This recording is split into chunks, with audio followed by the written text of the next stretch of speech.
Hi again, everyone. I'm 2 News Chief Meteorologist Brett Anthony. This edition of Weather-Wise, we're going to cover the September El Nino update. Had occasion today to talk with the experts at the National Oceanic and Atmospheric Administration about El Nino, and here's what they had to say about the September update. Well, we know that the waters in the equatorial Pacific continue to warm, still a strong El Nino. They are still averaging 2 degrees Celsius above average, and this warm water will begin to spread all the way up to the west coast of the United States. That in turn will start to steer the air currents aloft, and that will influence the weather patterns.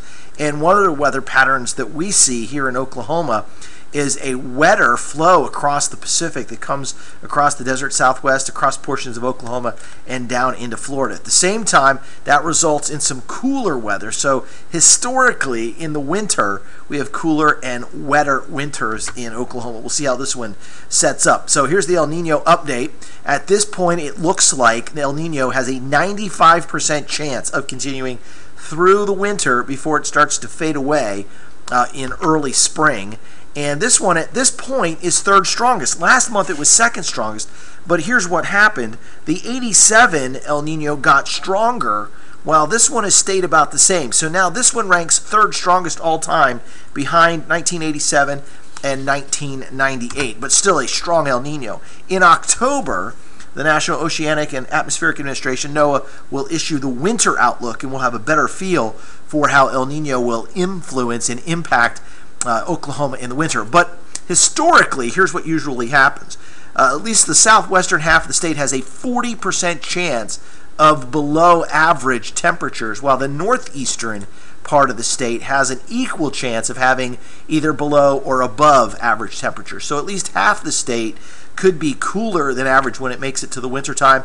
And when we get to winter in terms of precipitation, well, 2/3 of the state with about a 40% chance to have above average precipitation, and the southwestern part of the state has at least a 50% chance to have above average precipitation. At least that's historically talking.